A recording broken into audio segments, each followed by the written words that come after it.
নমস্কার। বাংলার বিপ্লবে আমি বিপ্লব প্রতিদিনের মতো আবার এসেছি আপনাদের সামনে। আবার একটি বিষয়কে নিয়ে একটু আপনাদের সঙ্গে আলোচনা করা। অবশ্যই আপনাদের এ বিষয়ে আপনাদের মত স্বতন্ত্র হতে পারে, আমার মতের সঙ্গে হয়তো আপনাদের মত মিলতে নাও পারে, কিন্তু যে বিষয়গুলো নিয়ে আমি বলি, গতকালও আমি বলেছিলাম অরণ্য দিবস নিয়ে, তার এফেক্ট অবশ্য প্রশাসনিক দপ্তরে একটা পড়েছে, কিন্তু আজকে যে বিষয়টা নিয়ে পড়ব অত্যন্ত দুঃখের। কি বলুন তো, আপনি যখন বাজারে যান তখন বাঙালি মানেই তো মৎস্যপ্রেমী, মাছ ছাড়া তাদের ভাত রোচে না। সেই বাঙালির মাছে ভাতে বাঙালির মাছ কীভাবে আসে জানেন? বাজারে তো আপনি যে মাছওয়ালাকে দেখেন সে তো মাছ দেয় না, মাছ সে আনে না, সে আপনার জন্য বিক্রি করতে আনে। মাছটাকে টিপে টিপে আপনি তার তরতাজা ভাবটা দেখেন, কতদিনের তরতাজা। আর গতকাল যে ঘটনা ঘটল সেটা গা শিউরে দেওয়ার মতো। আপনার মুখের মাছ যিনি তুলে দেয়, সেই মৎস্যজীবীদের কি ভয়ঙ্কর দৃশ্য দেখতে হলো সারা বাংলাকে। জয় মা তারা। আজ থেকে 10-11 দিন আগে, যখন এইটা ধরা পড়লো তখন 9 দিন, 10-11 দিন আগে মেদিনীপুরের থেকে তারা বেরিয়েছিল মাছ ধরতে একটি ট্রলারে করে। ট্রলারের নাম জয় মা তারা। কিন্তু জয় মা তারা ট্রলারের নাম দিয়েও রক্ষা করা গেল না এতগুলো প্রাণ।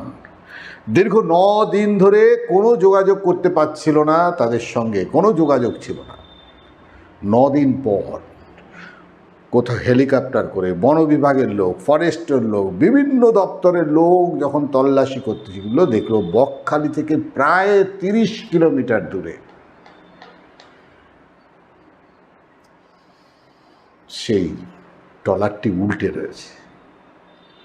সেখান থেকে ট্রলারটিকে উদ্ধার করে সেটিকে যখন আনা হলো এবং ট্রলারটিকে যখন সোজা করা হলো, তার ভেতর থেকে এক এক করে বেরিয়ে আসলো মৃতদেহ, 9টা মৃতদেহ। ভাবতে পারছেন? পচন প্রায় ধরেই গেছে এমন অবস্থায়। কি ভাবছেন কেন এসব কথা বলছি? আসলে কথা বলছি কাদের জানেন?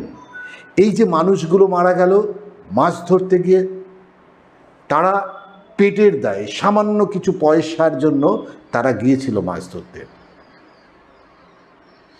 বেশিরভাগ ক্ষেত্রে এদের কোনো ইন্স্যুরেন্স নেই। এদের লাইফ জ্যাকেট যেগুলো দেওয়া হয়, সেই লাইফ জ্যাকেট নিয়ে তো প্রস্থচ্যুন্নের মুখে। যে লাইফ জ্যাকেট নিয়ে এরা গিয়েছিল, কেন তাদের প্রাণ বাঁচাতে পারলো না? কেন অকুল সমুদ্রের মধ্যেও তাদেরকে সাঁতরে উঠতে হয় বেশিরভাগ ক্ষেত্রে? আজকে এই নজন না, এরকম বহু মৎস্যজীবী মাছ ধরতে গিয়ে, গভীর সমুদ্রে মাছ ধরতে গিয়ে মারা গিয়েছেন। কাদের দোষে জানেন? বিজনবাবু, আপনি বিগত সরকারের সময় ছিলেন, তার আগেও ছিলেন, আর এবারও আছেন। বিজনবাবু, আপনি আছেন, পদে আছেন, নতুন সরকারের হাত ধরেও আছেন, কিন্তু আপনি কখনো এই মানুষগুলোর কথা ভেবেছেন? এই যে ওয়েলফেয়ার কমিটি বলে যেটা রয়েছে, আদতে এই ওয়েলফেয়ার কমিটি কাদের জন্য? আমি বলছি কাদের জন্য। এই ওয়েলফেয়ার কমিটি আসলে ট্রলার মালিকদের জন্য, এই ওয়েলফেয়ার কমিটি ওই মাঝিদের জন্য, কিন্তু এই মৎস্যজীবীদের জন্য না। বেশিরভাগ ক্ষেত্রে দেখা গেছে এইসব মৎস্যজীবীদের কোনো ইন্স্যুরেন্স করা নেই। আরেকটি খবর দিলে চমকে যাবেন, এইসব মৎস্যজীবীরা বেশিরভাগ ক্ষেত্রে বাংলাদেশি, তারা এদেশে এসে বসবাস করছে পরিবার নিয়ে। আজকে যখন একজন মৎস্যজীবী মারা যায়, তার প্রমাণ বার করতে করতেই, কাগজপত্র বার করতে করতে ক্ষতিপূরণ পায় না। আখেরে লাভ হয় মোটা টাকার ইন্স্যুরেন্স পায়, হচ্ছে 70-75 লক্ষ টাকার ইন্স্যুরেন্স পায় ট্রলার মালিকরা।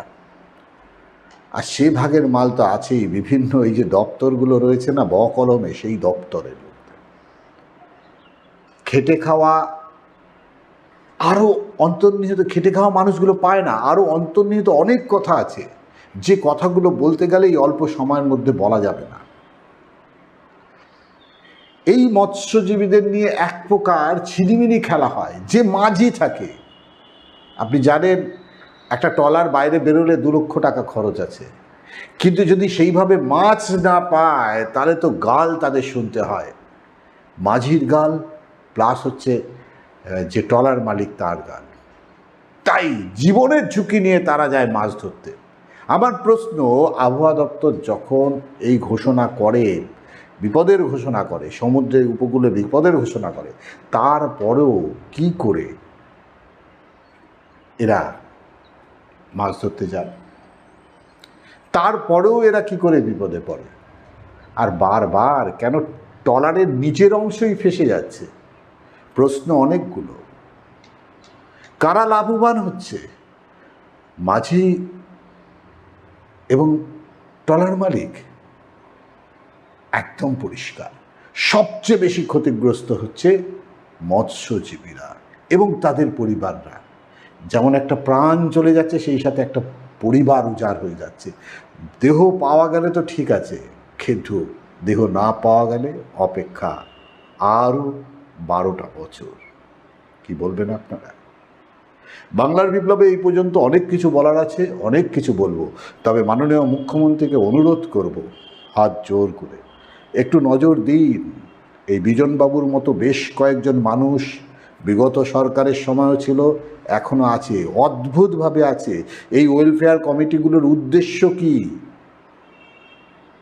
কাদের নামে ইন্স্যুরেন্স, কারা ভোগ করছে, সবটাই তদন্ত করে দেখুন।